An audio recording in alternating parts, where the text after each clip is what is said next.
অভিজিৎ, খোঁজ লাগাও 27 রমজান উপলক্ষে কোন কোন মসজিদে ভালো ইফতারির ব্যবস্থা করা হয়েছে।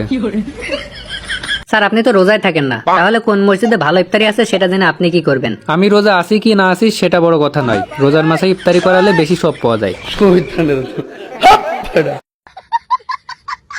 তার মানে কি দাঁড়ালো বুঝেছো? আমি যদি ইফতারি খাই তাহলে আমার যে ভাই ইফতারির ব্যবস্থা করেছে তার কিছুটা সব বেশি হবে। 27 রমজানের ইফতারির খাওয়া বছরে একবারই পাওয়া যায়, কারণ বেশি সোয়াবের লোভে সব বড়লোক বা প্রভাবশালী লোকেরা এদিনকে ইফতারি দেয়। মানতেই হবে স্যার, আপনি সত্যিই জিনিয়াস। একটা মজার জিনিস কি জানো অভিজিৎ, সারা রমজানে ইফতারি দেওয়ার লোক না পাওয়া গেলেও এই 27 তারিখে 2-3 জনেরও বেশি ইফতারি দেয়।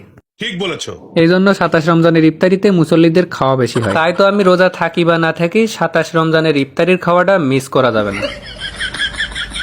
রোজা না থেকে সারাদিন খেয়ে ইফতারি করতে গেলে তো লোকজন ঠিক পেয়ে যাবে যে আপনি রোজা নেই। আরে পাগল, পাঞ্জাবি আর টুপি পরে তসবি হাতে নিয়ে মুখের এমন একটা এক্সপ্রেশন মারবো কেউ বুঝতেই পারবে না যে আমি রোজা নেই। সবার ভিতরে আমার মুখ দেখে এমন মনে হবে যে আমি একমাত্র রোজাদার যার রোজা আজ ধরে গেছে।